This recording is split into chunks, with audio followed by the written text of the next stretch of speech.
Shalom, Bapak Ibu, Saudara-saudari yang terkasih, dimanapun berada, damai sejahtera buat kita semua dari Tuhan kita, Yesus Kristus.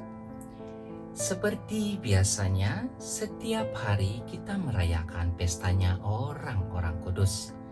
Hari ini, hari Selasa, tanggal 22 Maret tahun 2022, kita merayakan pestanya Santo Zakarias Paus. Saya akan menceritakan secara singkat bagaimana perjalanan Santo Zakarias Paus ini. Dengarkan ya, Bapak Ibu, Saudara-saudari yang terkasih. Santo Zakarias Paus. Paus berkebangsaan Yunani ini adalah orang terakhir dari deretan paus yang berasal dari timur. Ia menggantikan Paus Gregorius III. Masa kepausannya dimulai pada tanggal 10 Desember tahun 741 sampai hari kematiannya pada tanggal 22 Maret tahun 752. Selama masa kepemimpinannya, Paus Zakarias terlibat dalam banyak masalah menyangkut hubungan gereja dengan negara. Ia berhasil membujuk Liutprand, Raja Lombardia, untuk membangun kembali kota-kota. Ketika Aistulf, Raja Lombardia lainnya menyerang Italia dan Roma, Paus Zakarias bersama seluruh umat di Roma berhasil mematahkan serangan itu. Selain itu, Paus Zakarias sibuk dengan masalah penghancuran gambar-gambar kudus yang dilanjutkan oleh Kaisar Konstantin V, putra Kaisar Leo yang ketiga. Ia tidak berhasil mempengaruhi kaisar untuk kembali kepada ajaran gereja Katolik mengenai gambar-gambar kudus. Paus Zakaria dikenal sebagai seorang paus yang sangat murah hati, saleh, dan sayang pada umat. Ia berhasil memperbaiki gereja-gereja di seluruh kota Roma, membantu orang-orang miskin dan sakit. Ia selalu mengusahakan perdamaian, mendukung usaha-usaha pewartaan Injil, dan berjuang melawan perdagangan budak belian. Ia meninggal pada tanggal 22 Maret tahun 752. Bapak Ibu, Saudara-saudari yang terkasih, begitulah cerita singkat tentang Santo Zakarias Paus yang kita rayakan pestanya hari ini tanggal 22 Maret. Semoga kita yang selalu merindukan mendengarkan tentang kisah perjalanan Santo dan Santa, begitupun juga orang-orang kudus lainnya, semakin diberkati oleh Tuhan kita Yesus Kristus, mempunyai kerinduan, mempunyai semangat untuk saling mengasihi, berbagi info tentang bagaimananya kuasa kasih Tuhan dan orang-orang kudus beserta Santo dan Santanya. Bapak Ibu, Saudara-saudari yang terkasih, saya mohon pamit dulu. Tuhan Yesus memberkati. Amin. Hari ini, hari Selasa tanggal 22 Maret tahun 2022. Bacaan pertama diambil dari kitab Daniel 3 ayat 25 dan ayat 34 sampai 43. Tak kala dicampakkan ke dalam tanur api, azarnya berdiri dan berdoa. Ia membuka mulut di tengah-tengah api itu, katanya, Demi nama-Mu ya Tuhan, janganlah kami Kau tolak selamanya, dan janganlah Kau batalkan perjanjian-Mu. Janganlah Kau tarik kembali daripada kami belas kasihan-Mu. Demi Abraham kekasih-Mu, demi Ishak hamba-Mu, dan demi Israel orang suci-Mu, yang kepadanya Engkau telah berjanji memperbanyak keturunan mereka menjadi laksana bintang-bintang di langit dan seperti pasir di tepi laut. Ya Tuhan, jumlah kami telah menjadi paling kecil di antara sekalian bangsa, dan sekarang kami pun dianggap rendah di seluruh bumi oleh karena dosa kami. Dewasa ini pun tidak ada pemuka, nabi atau penguasa. Tiada kurban bakaran atau kurban sembelihan, kurban sajian atau ukupan. Tidak ada pula tempat untuk mempersembahkan buah bungaran kepadamu dan mendapat belas kasihan. Tetapi semoga kami diterima baik karena jiwa yang remuk redam dan roh yang rendah, seolah-olah kami datang membawa kurban domba dan lembu serta ribuan anak domba tambun. Demikian hendaknya kurban kami di hadapan-Mu pada hari ini, berkenan seluruhnya kepadamu. Sebab tidak dikecewakanlah mereka yang percaya kepadamu. Kini kami mengikuti Engkau dengan segenap jiwa dan dengan takwa kepadamu, dan wajah-Mu kami cari. Janganlah kami Kau permalukan, tetapi perlakukanlah kami sesuai dengan kemurahan-Mu dan menurut besarnya belas kasihan-Mu. Lepaskanlah kami sesuai dengan perbuatan-Mu yang ajaib, dan nyatakanlah kemuliaan nama-Mu, ya Tuhan. Demikianlah sabda Tuhan. Syukur kepada Allah.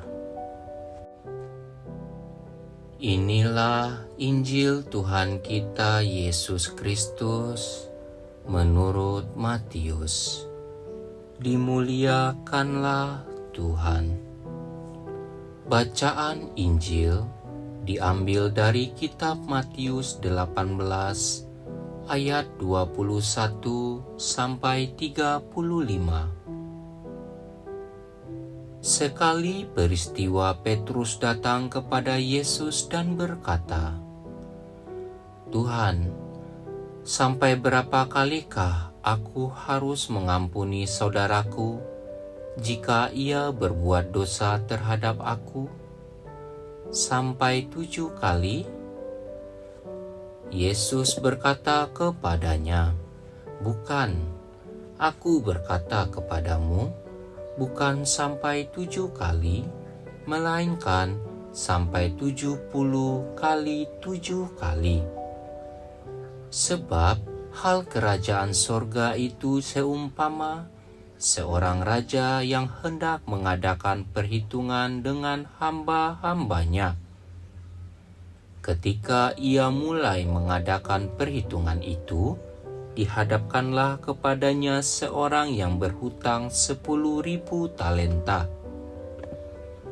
Tetapi karena orang itu tidak mampu melunasi hutangnya, raja itu memerintahkan supaya ia dijual beserta anak istri dan segala miliknya untuk membayar hutangnya.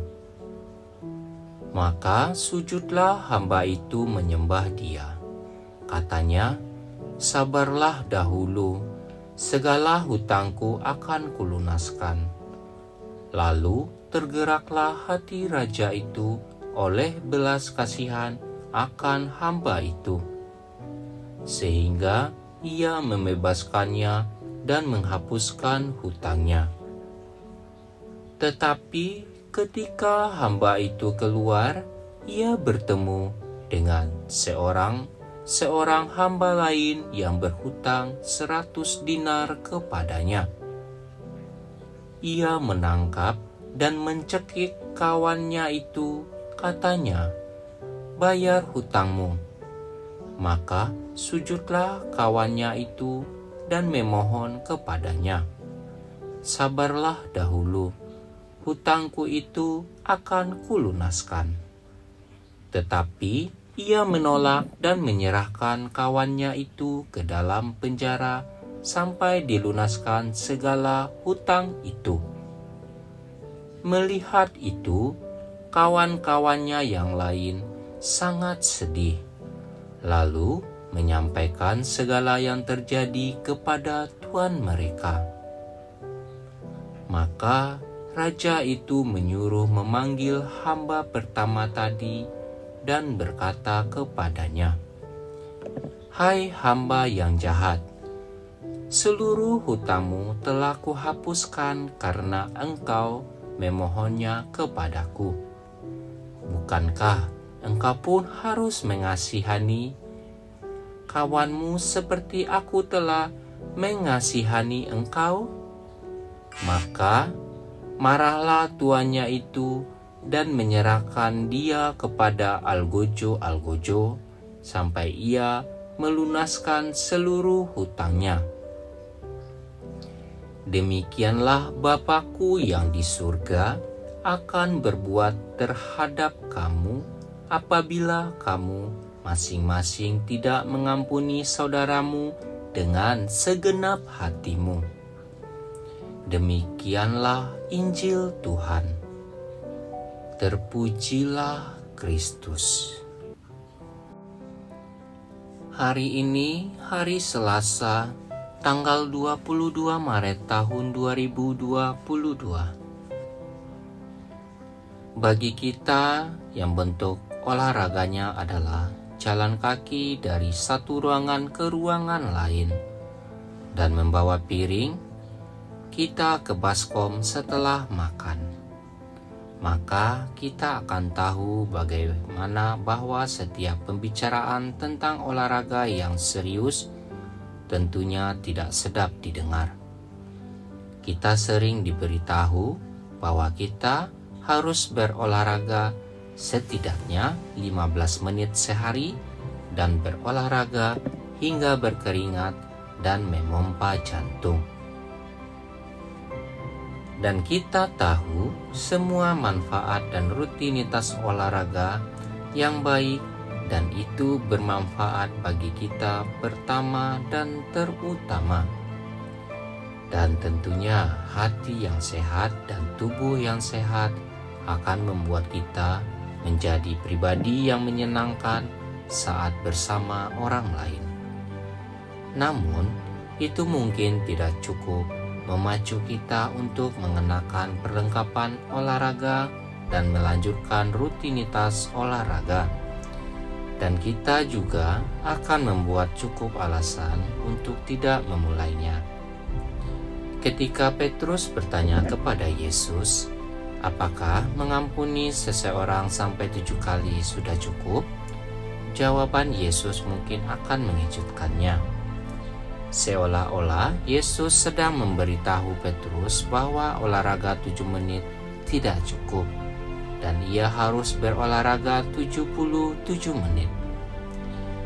Ketika Petrus terguncang oleh apa yang Yesus katakan, Yesus melanjutkan dengan menceritakan perumpamaan tentang bagaimana seorang hamba yang memiliki hutang yang sangat besar.